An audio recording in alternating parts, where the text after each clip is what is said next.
तो hello everyone, स्वागत करता हूँ देवियों सज्जनों एक बार फिर से आपकी फिजिक्स की नई क्लास में, जिसका नाम है चैप्टर का centre of mass and system of particle. आप टॉपिक क्या कवर करेंगे? कैलकुलेशन ऑफ सेंटर ऑफ मास, जिसे शॉर्ट में सीएम कहते हैं, momentum, conservation, collision, variable mass of system, यानी कि सब ही पढ़ेंगे यहाँ पे। थ्योरी यहाँ पे सब कवर करेंगे। आपको क्या करना है? Question practice, question practice, question practice.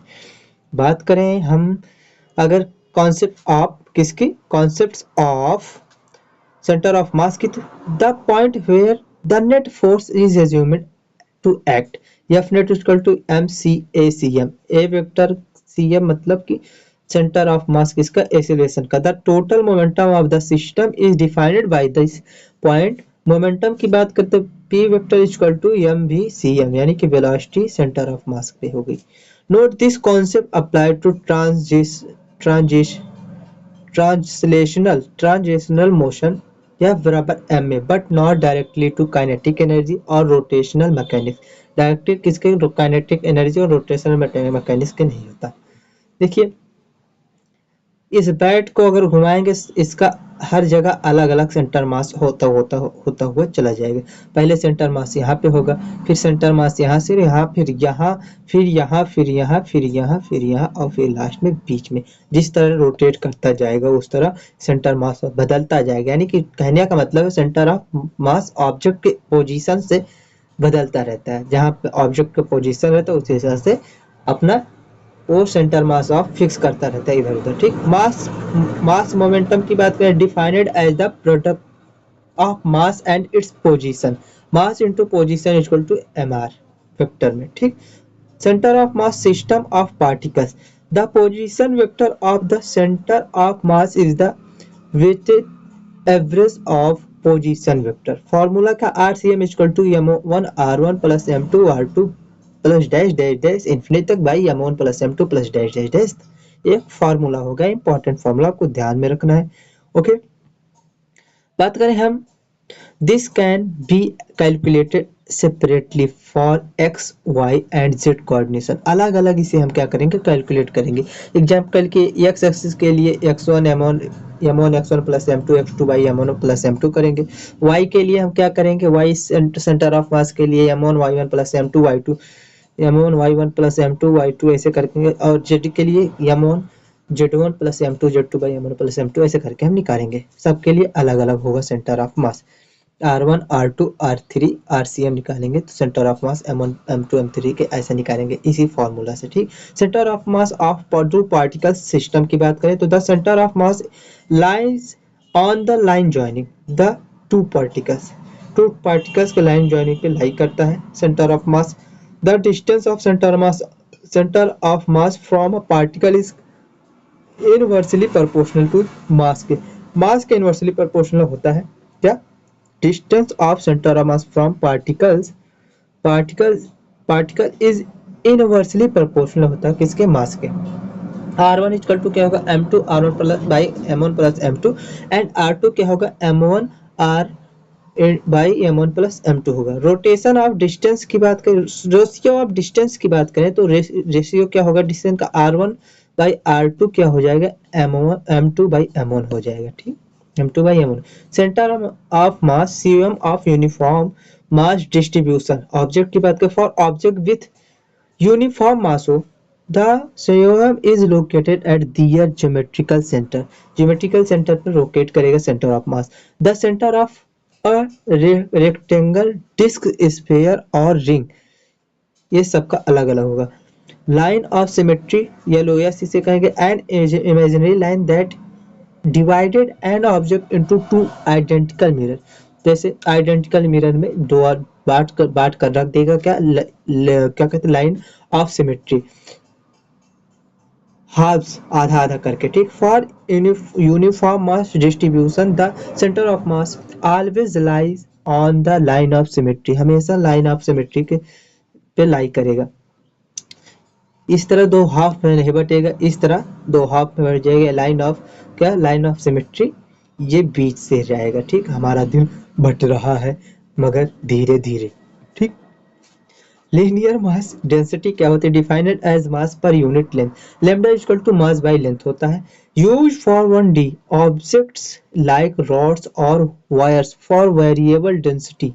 dm बराबर lambda dx के बराबर होता है। सरफेस मास डेंसिटी की बात करें तो defined as mass per unit area. Sigma बराबर होता है मास बाई एरिया होता है। मास बाई एरिया, इसके सिग्मा के क्या कहते हैं, सरफेस मास डेंसिटी के क्या कहते हैं, वो डायमेंशन क्या होती है, ml-2। Okay. Use for 2D object like plates और डिस्क। डीएम बराबर सिग्मा डी ए। डीएम बराबर sigma D A. Volume mass density की बात करें तो defined as mass per unit volume के, जिससे रो से rho equal to mass by volume होता है। यूज फॉर 3D, देखो सरफेस मास डेंसिटी 2D के लिए और volume mass density 3D object like sphere और cylinder DM equal to rho DV के लिए हम प्रयोग करते हैं। यह फॉर्मूला हो गया। Centre of mass of arc of ring की बात करें तो general formula for an arc with angle phi in radian D equal to 2r sin 2 phi by 2 by phi. For a half ring के लिए semi circular D equal to 2r by pi होता है। The quarter ring के लिए D equal to 2√2r/पाई होता है। ये formulas है, आपको याद रखना है, इसमें ज्यादा ची चपड़ नहीं करनी, चू चा नहीं करनी, आपको फार्मूला याद रखना है, इससे ही आपका क्वेश्चन प्यारे से बन जाएगा, नहीं तो मार से बनेगा। प्यार से नहीं तो मार से, बोले तो सरकार से, कुछ ऐसे ही गाना बना लेंगे मेरे यार से। ठीक है। Centre of mass, sector part of disc, एक पार्ट ऑफ डिस्क के सेंटर ऑफ मास सेक्टर एक पीस का कैसे निकालते हैं, ये देखिए। General formula for a sector like a slice of pizza with angle phi D equal to 4r sin 5 by 2 by 3 phi. For half disc semi circle D बराबर 4r/3 pi होता है। ये हो गया आपका हाल्फ डिस्क या semi circular के लिए। आर है सेंटर ऑफ मास, ऊपर की तरफ होगा। डी है, देखिए यहाँ पे डी इक्वल टू क्या हो जाएगा, 4r/3 पाई, 4r/3 पाई। ओके, आपका ये हो जाएगा, आपका क्या हो जाएगा, ये फॉर्मूला हो जाएगा। Centre of mass of standard object half sphere. Half sphere की बात करें तो क्या होगा, हाल्फ स्पेयर में सॉलिड हेमी स्पेयर में क्या होगा, centre of mass is at height 3r/8 from the base से। Hollow hemisphere centre of mass is at height r/2 from the base height r/2 होगा, और सॉलिड हेमिस्फीयर का 3r/8 होगा। Centre of mass standard object, जैसे cone के लिए, hollow cone के लिए centre mass is at height h/3 from base. Solid cone के लिए क्या होगा, h/4 हाइट होगा एट बेस से, h/4 हाइट बेस से। इसके लिए क्या होगा, h/3 होगा, और इसके लिए क्या होगा, h/4 होगा। क्यों, ये हॉलो है, ये सॉलिड है। ओके, समझे। आगे बढ़े, आगे कितना अच्छा है, आगे बढ़ते हैं। Motion of centre of mass की बात करें, the motion of the centre of mass can be analyse by treating the system as a single particle. हम ट्रीट करेंगे सिंगल पार्टिकल की तरह सिस्टम को। If acceleration centre of mass is constant, standard kinematics equation apply. Example के v बराबर u plus at, s बराबर ut plus half at square. Velocity of centre of mass vcm equal to m1 v1 plus m2 v2 by m, capital M। ये formulas हैं, आपको याद रखने हैं, ये फार्मूलाज हैं, आपको याद रखने हैं। फार्मूला याद रखें, ये सब फार्मूला हमें याद रखना है। हम इफेक्ट ऑफ इंटरनल फोर्सेस की बात करें। इंटरनल फोर्स जैसे between particle in the system, forces between particle in the system sum to zero हो जाता है, सम इसका जीरो हो जाएगा इंटरनल फोर्स के कारण। They can not change the motion of the centre of मास, ये सेंटर ऑफ मास का मोशन चेंज नहीं कर सकते। आरसीएम, वीसीएम, एसीएम और द टोटल मोमेंटम भी नहीं चेंज कर सकते। They can change the energy of the system, energy of system जैसे काइनेटिक एनर्जी, पोटेंशियल एनर्जी, ये सब ये सिस्टम की एनर्जी को चेंज कर सकते हैं। मोमेंटम कंजर्वेशन की बात करें, if the net external force can on a system is zero, अगर नेट एक्सटर्नल फोर्स सिस्टम का जीरो, एफ एक्सटर्नल जीरो हो जाएगा, देन एक्सेलरेशन भी जीरो हो जाएगा। कॉन्सेंट देखो, कॉन्सिक्वेंटली अगर वेलोसिटी अगर इस कांस्टेंट होगी तो टोटल मोमेंटम कंजर्व होगा, पी इनिशियल बराबर पी फाइनल के हो जाएगा, valid from N inertial frame of reference के लिए वैलिड होगा।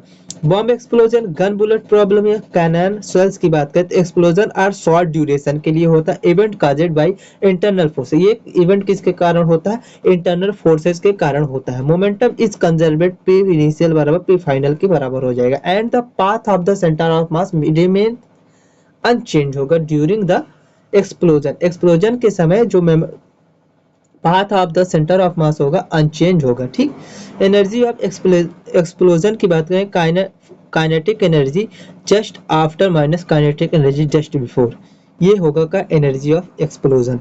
बुलेट गन बुलेट प्रॉब्लम की बात करें, recoil is explained by momentum conservation, 0 equal to m1v1 plus m2v2, ये हो गया क्या, ये p बराबर मोमेंटम अगर कंजर्व है तो 0 हो जाएगा, तो ये 0 बराबर m1v1 प्लस m2v2 होगा। This implies m1v1 equal to m2v2 हो जाएगा, momentum of bullet equals momentum of gun.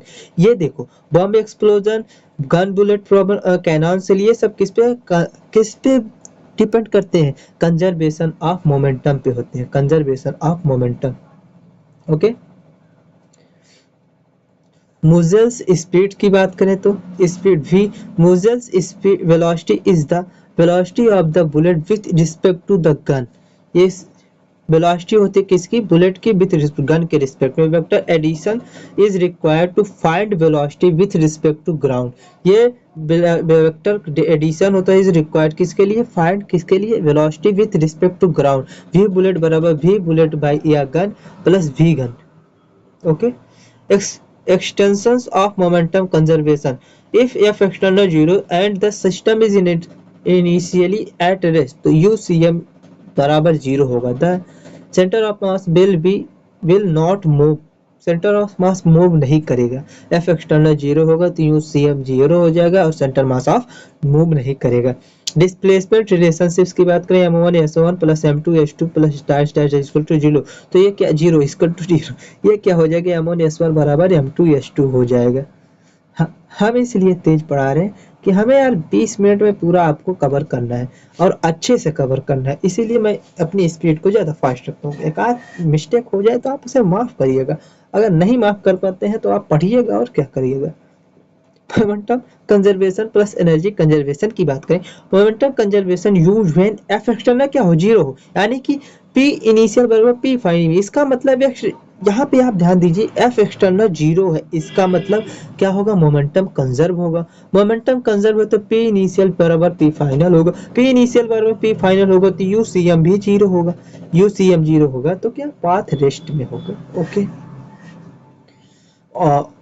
Object rest में होगा।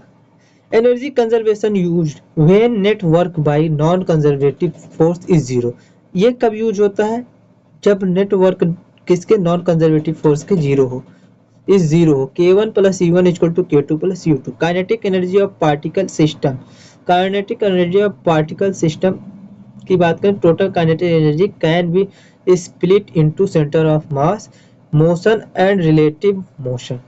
टोटल जो काइनेटिक एनर्जी होती है स्प्लिट हो इनटू किसमें, centre of mass, motion and relative motion में। Formula kinetic energy system equal to half m1v1 half mv square centimetre plus half mu v square real. Here mu is the reduced mass और mu equal to होता है m2 by m1 plus m2। Two block spring mass system की बात करें तो इसमें क्या होता है, एट मैक्सिमम इलोंगेशन और compression both blocks have the same velocity, velocity of centre of mass, या एक्सप्रेशन हो या कंप्रेशन हो या इलोंगेशन हो, दोनों ब्लॉक की वेलोसिटी क्या होगी, सेम होगी। टाइम पीरियड ऑफ ऑसिलेशन क्या होगा, t इक्वल टू होगा 2 पाई रूट में क्या होगा, म्यू बाई के, ये इस से इलोंगेट कर रहा है, ये भी इलोंगेट कर रहा है, स्मूथ सरफेस है। ये क्या है, स्प्रिंग कांस्टेंट। कोलिजन की बात करें तो collision an event where two bodies exert high impulsive forces on each other in very short time, बहुत शॉर्ट टाइम में क्या हो, एक्सर्ट हो, इम्प्लाइज हो एक दूसरे पे फोर्स के कारण। ये क्या हो जाएगा, कोलिजन हो जाएगा, यानी टकराव, बहुत ही कम समय का टकराव, बहुत ही कम समय का टकराव। Lead to significant change in momentum for the individual body, दोनों बॉडीज पर मुख्य मोमेंटम के सिग्निफिकेंट फिगर के चेंज कर देती है। डिफॉर्मेशन एंड रिफॉर्मेशन की बात करें, फेजेस, बिफोर कोलिजन से पहले का डिफॉर्मेशन, मैक्सिमम डिफॉर्मेशन होगा। रिफॉर्मेशन आफ्टर कोलिजन के बाद होगा। At maximum deformation both bodies move with the same या कॉमन वेलोसिटी के साथ।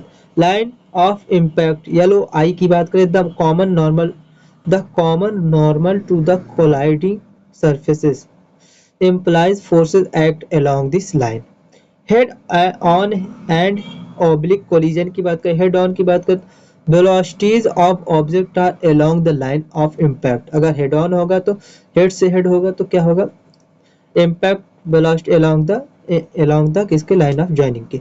Oblique velocities of object are at an angle to the line of impact, angle to line of impact के होगा velocities, ठीक। Coefficient of रेस्टिट्यूशंस की बात करें, जिसे ई से हम रिप्रेजेंट करते हैं। A measure of the elasticity of the collision 0 lesser than or equal to E और E lesser than equal to 1। तो फॉर्मूला क्या हो जाएगा, E का velocity of separation by velocity of approach along the line of impact के along, ये formula आपको याद रखना। Types of collision based on coefficient of restitution की बात करें, परफेक्टली इलास्टिक, इंपॉर्टेंट पॉइंट, अगर E बराबर 1 होगा तो no loss in kinetic energy, V separation equal to V approach बराबर हो जाएगा वेलोसिटी। इन इलास्टिक या 0 बराबर लेसर देन E और E लेसर देन 1 के, तो सम लॉस होगा in kinetic energy. Perfectly inelastic की बात करें तो E बराबर 0 होगा। Maximum loss in kinetic energy होगा, body sticky together, V separation बराबर 0 हो जाएगा, चपक जाएंगे एक साथ दूसरे के, ठीक। आगे बढ़े, वेलोसिटी ऑफ अप्रोच की बात करें तो magnitude of relative velocity just before collision along the किसके, अलोंग द लाइन ऑफ क्या था भाई, line of impact, sorry line of joining भी था, लाइन ऑफ इम्पैक्ट, इसलिए लाइन ऑफ इम्पैक्ट पे, ठीक। If moving towards each other, V approach बराबर U1 plus U2। Velocity of separation की बात तो magnitude of the relative velocity just after collision along the line of impact. If moving away from each other, अगर move करे away from each तो separation कैसे होगा, V1 plus G2 हो जाएगा। Loss of kinetic energy in collision में, जो kinetic energy का लॉस होगा, जनरल फॉर्म में इसका होगा हाफ म्यू, इसे याद रखना, half mu V square approach 1 minus E square bracket में। फॉर परफेक्टली इलास्टिक कोलिजन के लिए E1 होता है, लॉस 0 होता है। परफेक्टली इलास्टिक में लॉस 0 होता है और E की वैल्यू क्या होती है, 1 होती है। E की वैल्यू क्या होती है, 1। वेरिएबल मास सिस्टम की बात करें तो describe system where mass change with time के साथ चेंज हो मास, रॉक जैसे एग्जांपल के रॉकेट्स प्रॉब्लम में। थ्रस्ट फोर्स की बात करें, TH बराबर V real dm by dt है फार्मूला। रॉकेट इक्वेशन भी बराबर V0 प्लस VR लैन m initial by m final minus GT, ये आपका फार्मूला है। ये आपको रॉकेट इक्वेशन की फार्मूला याद करने की ज्यादा जरूरत, लेकिन थ्रस्ट फोर्स की याद करने की आवश्यकता है। ये थ्रस्ट नीचे जाएगा, क्या करेगा, थ्रस्ट ये नीचे जा रहा है, थ्रस्ट की वैल्यू क्या होगी, dm बाई dt कहते हैं, रेट ऑफ क्या होता है, जिसे कहते हैं चेंज ऑफ थ्रस्ट, ठीक। भी रिलेटिव वेलोसिटी बराबर VR हो जाएगा। ये आपका क्या होगा, पूरा कोलिजन मैंने खत्म किया है बहुत ही प्यारे से लेक्चर के फॉर्म में, ठीक है।